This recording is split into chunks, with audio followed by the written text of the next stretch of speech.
Welcome to chemistry planet. आज के इस वीडियो लेक्चर में हम डिस्कस करने वाले हैं energy of a rigid diatomic rotator.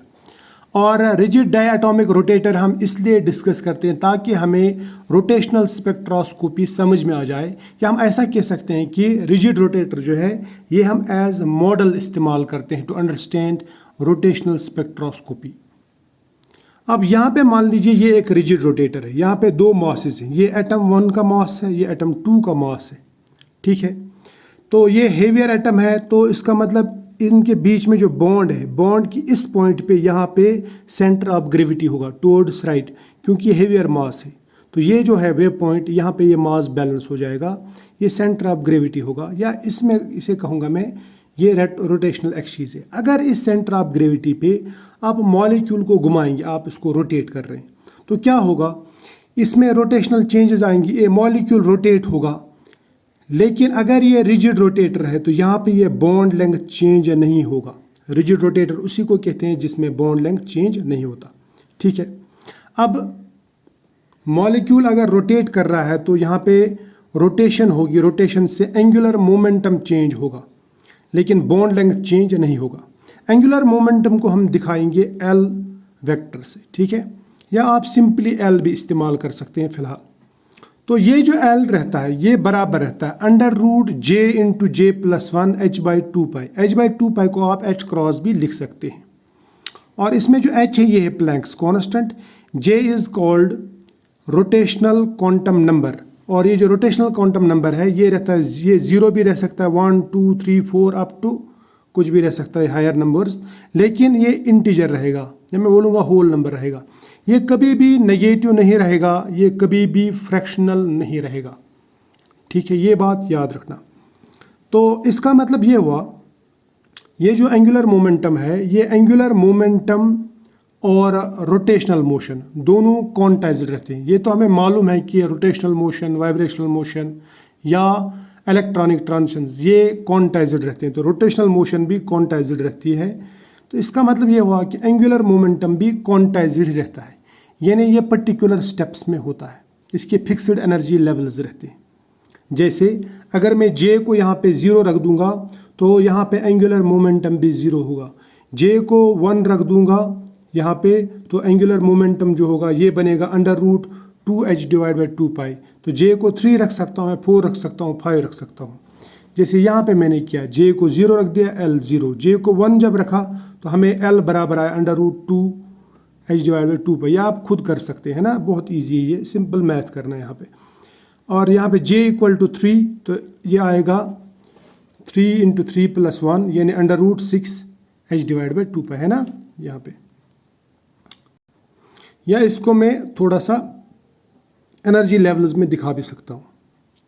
इसको आप ऐसे दिखाएंगे, जे बराबर रखेंगे 0 तो under root J into J plus 1 हो जाएगा, 0 0 इंटू एच बाई 2 पाई, 0 ही हो जाएगा। अगर आप जे को 1 रखेंगे तो जे इंटू जे प्लस 1 बन जाएगा अंडर रूट 2, है ना, एच डिवाइड बाई 2 पाई। इस तरह से 2 रख देंगे तो अंडर रूट 6, 3 रख देंगे अंडर रूट 12, यानी जितना जे बढ़ेगा उतना ही अंडर रूट ये एल भी बढ़ेगा। एल क्या है, एल है एंगुलर मोमेंटम। क्लियर।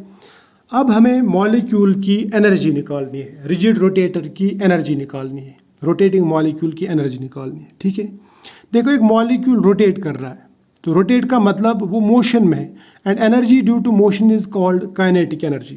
तो मैं फिर ये कह सकता हूँ कि जो रोटेशनल एनर्जी ऑफ रोटेटर है वो काइनेटिक एनर्जी है। या मैं ऐसा कह सकता हूँ rotational energy is equal to kinetic energy. और काइनेटिक एनर्जी यहाँ पे देखो, काइनेटिक एनर्जी को हम दिखाते हैं 1/2 mv स्क्वायर से। एक पार्टिकल या एक सब्सटेंस ऐसे घूम रही है, मूव हो रही है, तो इसकी काइनेटिक एनर्जी इसके मास इंटू वेलोसिटी स्क्वायर के बराबर होगी, half of mass into velocity square, है ना ये। अब यहाँ पे जो हमने लिया है रोटेटर, रोटेटर में क्या होता है, रोटेटर में यहाँ पे जो मॉलिक्यूल है इसमें 2 मास ऐसे रोटेट हो रहे हैं, ठीक है। तो यहाँ पे हम वेलोसिटी के बदले लेंगे हम एंगुलर वेलोसिटी, जिसे हम ओमेगा से दिखाते हैं, और मास के बदले में हम लेंगे रोटेशनल मास, और रोटेशनल मास को हम कहते हैं मोमेंट ऑफ इनर्शिया, ठीक है। तो फिर मैं ये कह सकता हूँ काइनेटिक एनर्जी बन जाएगी बराबर 1/2 I ओमेगा स्क्वायर। अब I क्या है, I है मोमेंट ऑफ इनर्शिया, या मैं कहूँगा रोटेशनल मास, रोटेशनल मास, बस मास के बदले में रोटेशनल मास, और वेलोसिटी के बदले में क्या लेंगे हम, एंगुलर वेलोसिटी, ओमेगा है ना, यहाँ पे वी स्क्वायर है, यहाँ पे ओमेगा स्क्वायर है, तो हम लेंगे एंगुलर वेलोसिटी। ठीक है, तो ये बन जाएगा यानी rotational energy is equal to kinetic energy, लेकिन काइनेटिक एनर्जी बराबर बन जाएगा 1/2 I ओमेगा स्क्वायर। फिर मैं ये कह सकता हूँ कि रोटेशनल एनर्जी जो है वो बराबर है 1/2 I ओमेगा स्क्वायर। क्लियर, यहाँ तक तो ठीक है। अब इस इक्वेशन में क्या करते हैं हम, इस इक्वेशन में हम यहाँ मल्टीपल भी आई करेंगे और डिवाइड भी आई करेंगे, यानी मोमेंट ऑफ इनर्शिया से इसको मल्टीपल भी करेंगे डिवाइड भी करेंगे, तो हमें ये वाली इक्वेशन मिल जाएगी। ठीक है, ER is equal to 1/2 I omega square into I/I, तो I इंटू आई कहलाएगा I स्क्वायर, और W स्क्वायर तो यहाँ पे है ही, तो इसका मतलब I और W पे स्क्वायर है दोनों पे, नीचे बच जाएगा ये I और ये 1/2 इधर रहेगा। ठीक है, तो 1/2 I ओमेगा का whole square divide by I। ठीक, यहाँ तक तो क्लियर है, ये बहुत ईजी है। अब इसके बाद में क्या करेंगे, इसको मैं ऐसा भी लिख सकता हूँ ER is equal to 1/2 I, ये तो I इधर भी ला सकते हैं आप या यहाँ पे भी रख सकते हैं, और इसको मैंने I इंटू ओमेगा, इसको मैंने लिखा L के बराबर। L क्या है, L है एंगुलर मोमेंटम। देखो मोमेंटम हम लिखते हैं मास इंटू वेलोसिटी के बराबर, तो एंगुलर मोमेंटम किसके बराबर होगा, वो होगा मास के बदले में हम लेंगे रोटेशनल मास, और वेलोसिटी के बदले में हम लेंगे रोटेशनल वेलोसिटी। ठीक है, या एंगुलर वेलोसिटी। तो एंगुलर मास एंगुलर वेलोसिटी, ये दोनों का जो प्रोडक्ट है वो बन जाता है एंगुलर मोमेंटम, जिस तरह मास इंटू वेलोसिटी बन जाता है मोमेंटम के बराबर। ठीक है, तो बहुत ही कॉमन है ये, तो इसलिए मैंने यहाँ पे I ओमेगा के बदले में L लिख दिया और यहाँ पे स्क्वायर। आप L वेक्टर भी लिख सकते हैं, L वेक्टर ही बेहतर रहेगा, लेकिन मैं आसानी के लिए L वेक्टर नहीं सिंपल L ही लिखता हूँ। ठीक है, इस इक्वेशन को हम नाम देंगे इक्वेशन नंबर 1। अब देखो, अगर ये इक्वेशन 1 बन गई तो L का तो हमें मालूम है L किसके बराबर रहता है, L बराबर रहता है √J into J plus 1 H/2π। ये हमने सबसे पहले लिखी थी, पहली इक्वेशन। ठीक है, तो फिर ये वैल्यू अगर यहाँ पे पुट करेंगे तो क्या होगा, तो ये पुट करके इसमें देखते हैं, हमें सिर्फ L के बदले में ये लिखना है, बस बाकी कुछ नहीं करना है। अब देखिए, रोटेशनल एनर्जी हमको मिल गया था 1/2 L square divide by I, इसके बराबर मिल गया था, लेकिन L का तो वैल्यू आपको मालूम है √J into J plus 1 H/2π, तो यहाँ पे ये L के बदले में ये लिख देंगे, ये बन जाएगा ER is equal to 1/2 L के बदले लिखेंगे √J into J plus 1 H/2π का होल स्क्वायर, राइट, ये होल स्क्वायर। ठीक है, डिवाइड बाय करेंगे ये I, यानी ये I, या आप यहाँ पे भी लिख सकते हैं, इसके साथ में लिख सकते, कोई बात नहीं। चलो, ये होगा यहाँ तक। अब ये जो है ये स्क्वायर और ये रूट कट, तो इसका मतलब इसको स्क्वायर नहीं मिलेगा, इसका रूट काट दिया इस स्क्वायर ने, लेकिन यहाँ पे बच गया H/2π, इसका तो स्क्वायर है ना, ये सब का स्क्वायर है, इसका स्क्वायर है, ये बन जाएगा ER is equal to 1/2 I, ये I मैंने इधर लिखा 2I, यहाँ पे बचा J इंटू J प्लस 1। ठीक है, रूट और स्क्वायर हट गया, H के ऊपर स्क्वायर आएगा, 2 के ऊपर स्क्वायर आएगा, ये बन जाएगा 4, और पाई के ऊपर भी स्क्वायर आएगा। ठीक है, तो ये इक्वेशन बन गई। उसके बाद में क्या करेंगे, इनको मल्टीपल करेंगे और इनको मल्टीपल करेंगे, क्योंकि ये आपस में मल्टीपल है ना, ये मल्टीपल है, तो न्यूमरेटर्स को भी मल्टीपल करो, डिनोमिनेटर को भी मल्टीपल करो, ये बन जाएगा 1 into J plus 1 H square, इसी के बराबर रहेगा, डिवाइड बाय 2 इंटू 4 हो जाएगा 8, पाई स्क्वायर अपनी जगह और I। ठीक है, यहाँ पे I, ये बन गई इक्वेशन नंबर 4। इक्वेशन नंबर 2, ये जो ये इसकी एनर्जी है, बट ये एनर्जी रहेगी इन जूल्स। क्लियर, शाबाश, तो एनर्जी का यूनिट यहाँ पे जूल्स लेंगे। अब हम देखते हैं कि अगर J चेंज करेंगे तो रोटेशनल एनर्जी भी चेंज होगी, तो इसका मतलब यहाँ पे रोटेशनल एनर्जी भी क्वांटाइज्ड है।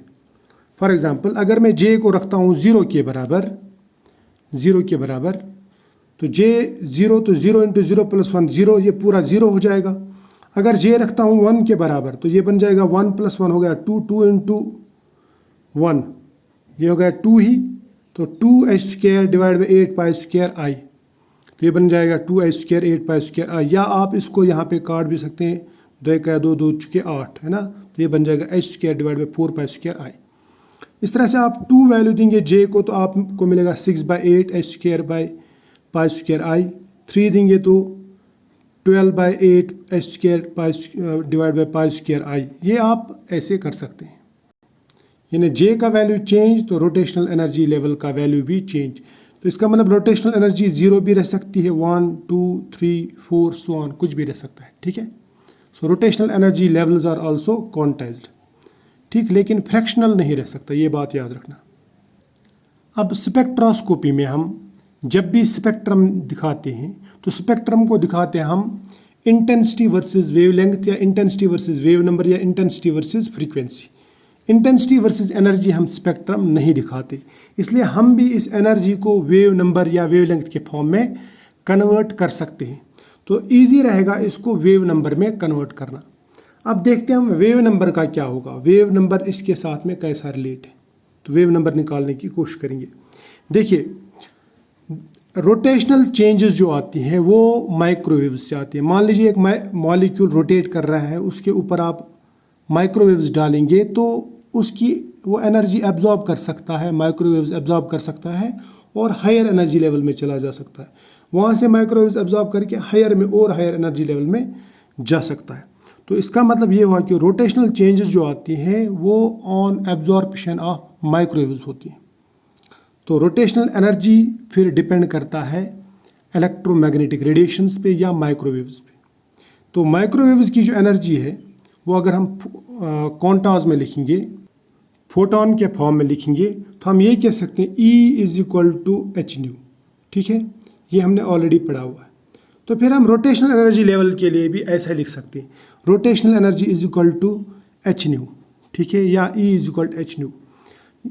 हमें मालूम है जो न्यू है ये frequency h is Planck's constant, और फ्रीक्वेंसी बराबर रहता है c/λ, यानी velocity of light divide by wavelength, ठीक है। तो फिर यहाँ पे लिख सकते हैं हम E = hc/λ, न्यू के बदले में c/λ, और 1/λ जो है ये भी हमें मालूम है, ये बराबर रहता है वेव नंबर के। तो फिर हम इसको ऐसे लिख सकते हैं E बराबर है hc, 1/λ के बदले में लिखेंगे न्यू बार, और न्यू बार कहलाता है वेव नंबर। तो या मैं ऐसे भी लिख सकता हूँ, जो वेव नंबर है ये बराबर आएगा फिर E/hc, है ना, और अगर हम रोटेशनल एनर्जी लेंगे यहाँ पे तो यह आएगा ER/hc। तो न्यू बार आएगा बराबर ER/hc।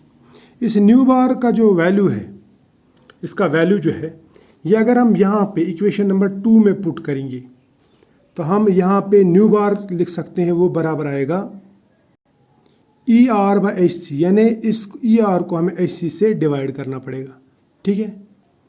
तो ये हम ये वैल्यू यहाँ पे इक्वेशन नंबर 2 में पुट करने वाले हैं। इक्वेशन नंबर 2 हमारे पास में ER = j+1 h² divide by 8π² IC, या मैं इसको ऐसे लिख सकता हूँ ER = hc न्यू बार, ठीक है। या अगर मुझे न्यू बार लिखना होगा वो बराबर आएगा ER डिवाइड बाई hc, लेकिन ER तो इसके बराबर है, तो इसका मतलब न्यू बार बराबर आएगा दिस डिवाइड बाई hc, ठीक है। तो मैं ऐसे लिख सकता हूँ new bar = this value divide by hc, यहाँ पे hc मैंने डिवाइड किया। अब ये h और ये स्क्वायर कट, ठीक है, तो क्या बचा यहाँ पे फिर न्यू बार = j+1 h, यानी जो पहले ही वैल्यू था, डिवाइड बाई 8π² IC। अब इसमें जो h है वो है प्लैंक्स कांस्टेंट, 8 इज कांस्टेंट, पाई का वैल्यू कांस्टेंट है, और जो I है, I मीन्स जिसे आप एंगुलर मास कहते हैं या रोटेशनल मास कहते हैं, वो भी मॉलिक्यूल का फिक्स है, रिजिड रोटेट का फिक्स है, कांस्टेंट है, और c is velocity of light. तो ये सभी के सभी कांस्टेंट्स हैं। तो इन कांस्टेंट्स के बदले में हम एक कांस्टेंट लिखेंगे, वो लिखेंगे हम b। तो फिर हम न्यू बार लिख सकते हैं, वो बराबर है j+1 b, जबकि b बराबर किसके हैं, h/8π² IC। इसको याद रखना, ये आपके काम का, ये एंट्रेंसेस में पूछा जाता है। इसे हम कहते हैं रोटेशनल कांस्टेंट, इस कांस्टेंट को, ये सब कांस्टेंट्स का जो मल्टीप्लिकेशन है वो बन जाता है एक कांस्टेंट के बराबर, जिस कांस्टेंट का नाम है रोटेशनल कांस्टेंट। अब अगर मैं इस इक्वेशन पे यहाँ पे जे का वैल्यू चेंज करूँ तो वेव नंबर का वैल्यू भी चेंज होगा। जैसे J0 तो ये भी 0, J1 तो ये 2 के बराबर हो जाएगा, J3 जैसे यहाँ पे मैंने लिखा है, अगर मैं J0 रखता हूँ तो वेव नंबर 0 आएगा। J यहाँ के हिसाब से बोल रहा हूँ, इस इक्वेशन के हिसाब से, इक्वेशन नंबर 4 के हिसाब से J को आप 1 रख दो तो आपको 2B मिलेगा, वेव नंबर 2B के बराबर मिलेगा। J को 2 रखेंगे तो 6B, या 3 रखेंगे तो 12B एंड सो ऑन। तो इसका मतलब जो वेव नंबर्स हैं ये भी क्वांटाइज्ड ही रहेंगे और B is called rotational constant. तो आई होप ये आपको समझ में आया होगा कि एनर्जी और वेव नंबर कैसे निकालते हैं एक रिजिड रोटेटर का। मिलेंगे नेक्स्ट लेक्चर में, तब तक के लिए बाय।